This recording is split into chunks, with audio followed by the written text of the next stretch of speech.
Some vanish without a trace. Others leave behind fragments, words, symbols, theories, but never a name.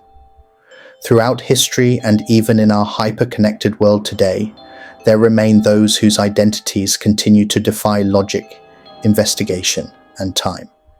The human mind is irresistibly drawn to mystery, especially when a person deliberately conceals their own story.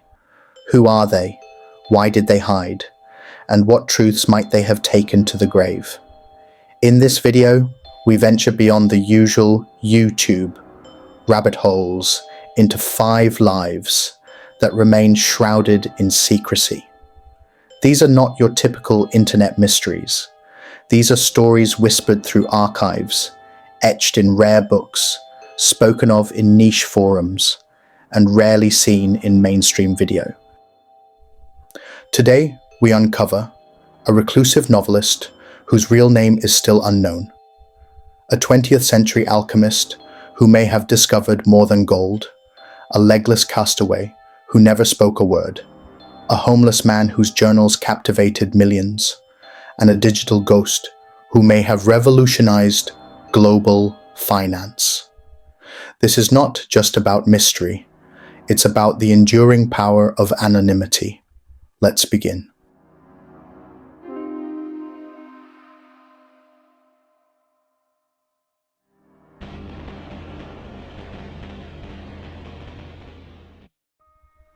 The invisible novelist, Traven, is one of the most mysterious figures in literary history.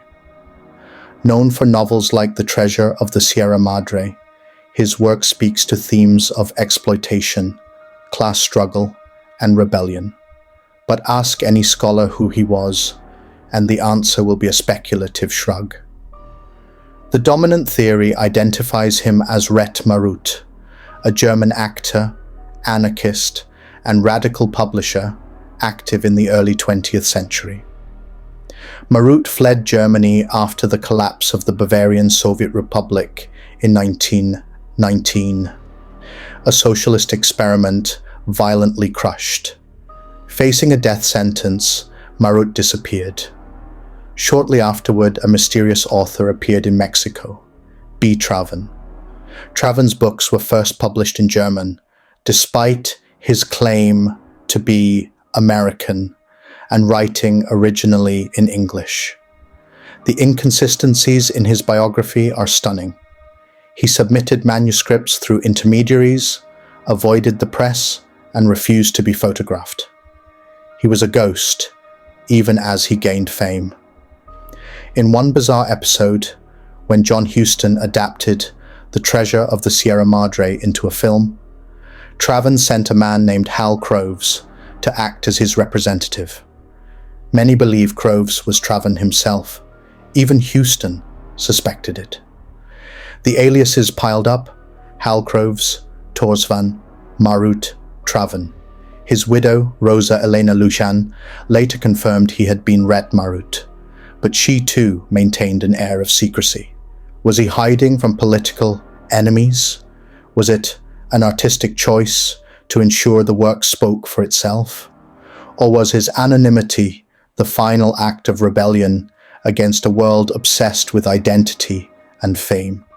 Whatever the truth, Traven's legacy endures, not just in his books, but in the spell of not knowing. He wrote of revolutions, but his own revolution was personal, to erase the self behind the words.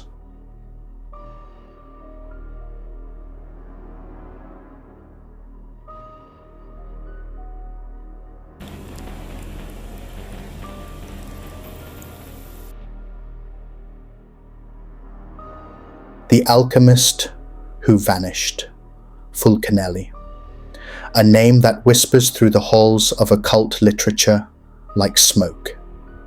His reputation is built on 2 books that challenge conventional understanding of art, history, and science: The Mystery of the Cathedrals and The Dwellings of the Philosophers. But who or what was Fulcanelli? Published in 1926 and 1929, These texts were unlike anything that had come before.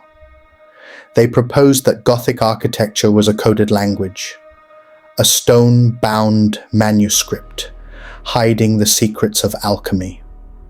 The cathedrals of Notre Dame and Amiens were not just religious sites, but repositories of esoteric wisdom. The language of these books is complex, poetic, and symbolic. Fulcanelli used allegory, linguistic puns, mythological allusions, and obscure references that only the most dedicated readers could begin to unravel. Some scholars believe the books were intentionally difficult, to protect the truth from the uninitiated. His student, Eugène Cancellier, said that Fulcanelli achieved the magnum opus, the Philosopher's Stone, and that this was not merely symbolic. In 1922, it was reported that Fulcanelli transmuted base metals into gold in front of reputable witnesses. Even more shocking, in 1937, he allegedly met with French atomic scientists and warned them of the coming nuclear age. How could an alchemist in the early 20th century have known about atomic weapons? Jacques Bergier, who co-authored The Morning of the Magicians, claimed that Fulcanelli's understanding of energy, matter, and spiritual transformation was far ahead of his time. Then, Fulcanelli disappeared. Cancellier later claimed to have seen him again in 1953, alive and decades younger, as if time had reversed for him. Was this metaphor or a literal implication of immortality? Theories about Fulcanelli's identity abound. Jules Viol, a physicist, Jean-Julien Champagne, an artist and mystic, or even a secret society acting as one pseudonymous voice. Each theory has merit and contradiction. But Fulcanelli's real achievement might not be in the Philosopher's Stone, but in his ability to construct a living myth, one that invites endless inquiry, reflection, and spiritual introspection. To read Fulcanelli is to be drawn into a maze of symbols, each doorway leading deeper into the question, what is truth and what are we truly capable of understanding? He is not just a mystery, he is a mirror, reflecting the seeker's own desire for transcendence.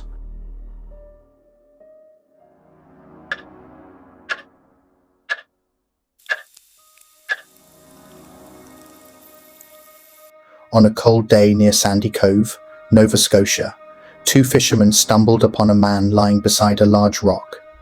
Both his legs had been cleanly amputated above the knees. The wounds were bandaged with care, suggesting recent medical attention. He had been left with water, biscuits, and silence. When questioned, he made no response, no cries, no protests. When asked his name, he mumbled something like, Jerome, and that's all they ever got. Jerome was taken in by the local community, first to a poorhouse, then into the care of a family. He lived another 49 years in Digby Neck, largely silent, occasionally groaning, but never offering real communication. No one could determine his nationality. He didn't respond to English, French, Spanish, Latin, or Italian. Descriptions of Jerome painted a haunting picture: dark hair, olive skin, soft hands, and an overall Mediterranean appearance. He was thought to be around 20 to 25 years old when found, well-nourished, and clearly not someone used to hard labor. This raised questions. Was he nobility? A soldier? A victim of punishment? Theories emerged quickly. Some said he was a sailor who had mutinied and faced brutal retribution. Others thought he was an aristocrat caught in scandal and discarded like a liability. A newer theory suggests he may have been Gambi, an Italian man with frostbite injuries. What truly deepens the mystery is Jerome's complete silence. Could it have been trauma, brain injury, or a deliberate refusal to speak? He lived for nearly half a century without revealing a single truth. Locals cared for him with empathy and fascination. He became a kind of living monument, a ghost of the unknown, fed and clothed by a village that never stopped wondering. Even today, historians and genealogists attempt to trace his identity. Some DNA evidence has been pursued, some leads investigated, but nothing conclusive. Jerome remains a reminder of how fragile identity can be, and how, even with compassion, some stories refuse to unfold.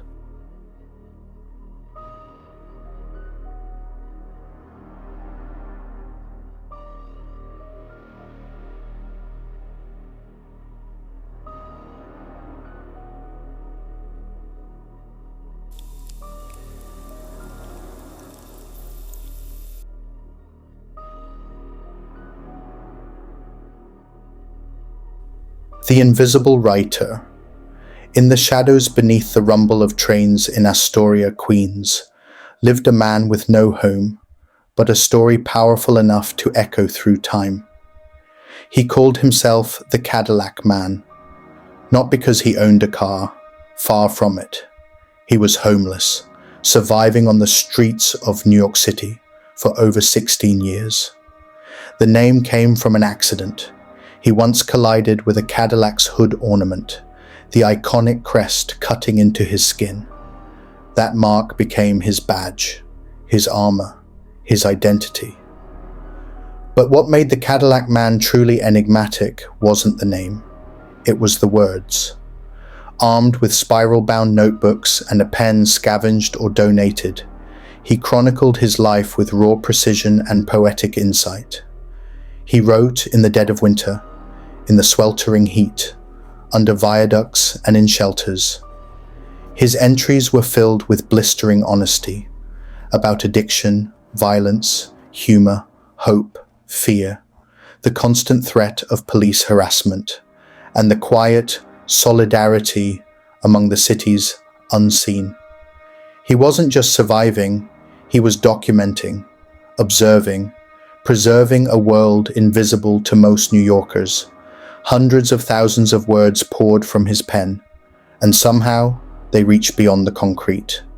In time, excerpts of his writings were published in Esquire and the New York Times. Readers were stunned. Here was a voice that didn't beg for pity. It demanded to be heard. He wrote not as an outsider, but as a philosopher, embedded in hardship. A man who had been knocked down by life, but refused to let his identity be erased. In 2006, a documentary titled Cadillac Man, Life Under the Viaduct brought his story to the screen. Then, in 2009, came his memoir, Land of the Lost Souls, My Life on the Streets. It was a sensation, gritty, unflinching, and deeply human. He spoke about encounters with murderers, moments of love, the desperation of winter nights, and the surprising generosity of strangers. His book was not just a personal account. It was an indictment of a system that discards the vulnerable and a meditation on what it means to lose everything yet find a voice. And still, behind the pages, he remained mostly anonymous. Even as interviews and speaking engagements followed, he kept the moniker, the Cadillac Man.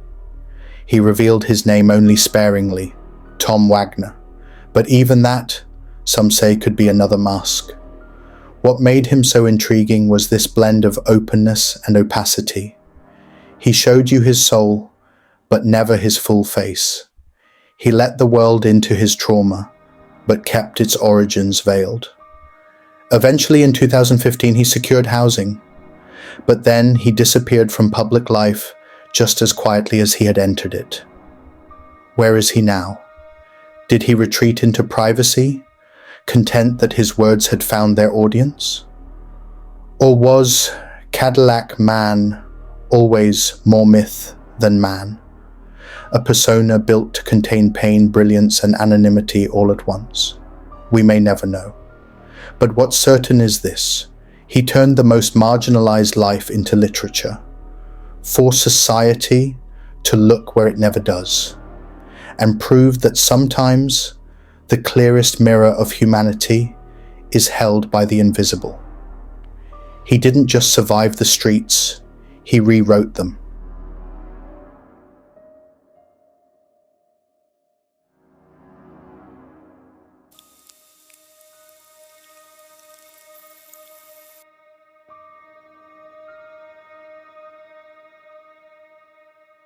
The Digital Ghost, October 2008. A 9-page white paper appears on an obscure cryptography mailing list. Bitcoin, a peer-to-peer electronic cash system. It lays out a radical idea: digital money that requires no banks, no governments, and no middlemen. The author? A name never heard before. Satoshi Nakamoto. By January 2009, Nakamoto mines the first block of Bitcoin. It wasn't just code, it was protest. A quiet revolution had begun. For over 2 years, Satoshi remains active, refining Bitcoin's core code, engaging in discussions, and laying the philosophical groundwork for what will become a multi-trillion-dollar ecosystem. But in 2011, he vanishes. No more posts, no farewell, just silence. Since then, the question has haunted developers, investors, governments, and intelligence agencies. Who is Satoshi Nakamoto? Theories abound. Some say he was Hal Finney, the cryptographer who received the first ever Bitcoin transaction. Others point to Nick Szabo, creator of a Bitcoin precursor called BitGold. Then there's Adam Back, cited in the Bitcoin white paper and creator of Hashcash. Some have even accused Dorian Nakamoto, a retired Japanese-American engineer, in 2014. And then there are the more elaborate theories. A collective of cypherpunks, or even a government agency, NSA, MI6, or China's Ministry of State Security. That Elon Musk, with his deep knowledge of cryptography and futurism, fits the profile. That Satoshi is dead and took the private keys to his fortune with him. Despite extensive attempts to unmask him, no one has ever been able to definitively prove Satoshi's identity. Emails and forum posts were routed through servers in multiple countries. He never slipped up. No IP trace, no metadata leaks, nothing. More intriguingly, Satoshi is believed to own about 1 million bitcoins, worth over $60 billion today. None of it has ever moved, not 1 cent. If Satoshi were an ordinary person, wouldn't temptation, necessity, or ego eventually force his hand? Or was it deliberate? Many believe his disappearance was ideological. Bitcoin was designed to be leaderless, purely decentralized. If the creator remained visible, his influence could distort that vision. By disappearing, Satoshi ensured the system would evolve independently, free of cult-like dependency. Yet questions persist. Why did Satoshi stop communicating so abruptly? Was he silenced? Is he watching today under another name, influencing crypto from the shadows? One theory even suggests that Satoshi was a time traveler or advanced AI, fueled by the eerily prophetic timing and technical perfection of the white paper. Another posits that Bitcoin was seeded by a powerful group to test financial independence from national currencies, and Satoshi's identity is protected at the highest level. And in 2024, one of the loudest voices claiming to be Satoshi was silenced by the courts. Craig Wright, an Australian computer scientist, spent years insisting he was Satoshi. He filed lawsuits, demanded recognition, and even tried to assert legal rights over Bitcoin's intellectual property. But in March 2024, a UK court ruled decisively.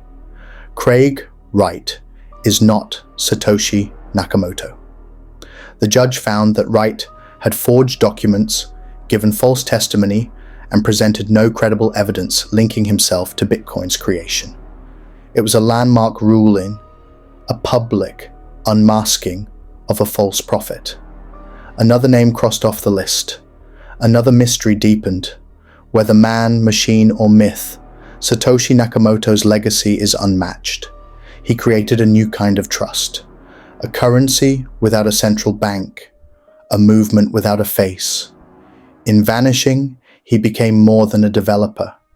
He became a ghost, a godlike architect whose absence gave Bitcoin its greatest strength.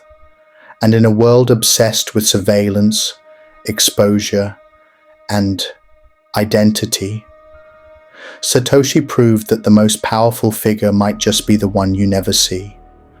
We live in an age where almost everything is traceable, but not Satoshi, not the origin of the world's most disruptive financial idea.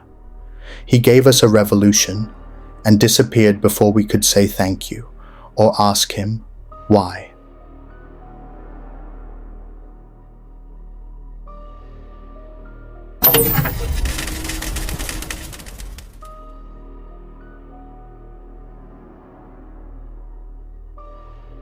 The Power of Mystery. B. Traven, Fulcanelli, Jerome, the Cadillac Man, Satoshi Nakamoto. Each man left something behind. Novels, cryptic texts, a life of silence, a memoir from the margins, a global digital currency. But they took their names, faces, and truths with them. And perhaps that's why they endure. In a time obsessed with exposure, their mystery is refreshing, intriguing, timeless. We are drawn to what we cannot solve, not out of frustration, but fascination. Because in these enigmas, we glimpse freedom. The freedom to define yourself, or not at all. Which of these figures captivated you most? Leave your thoughts in the comments. If you enjoyed this deep dive, don't forget to like, subscribe, and explore more mysteries with us. Until next time.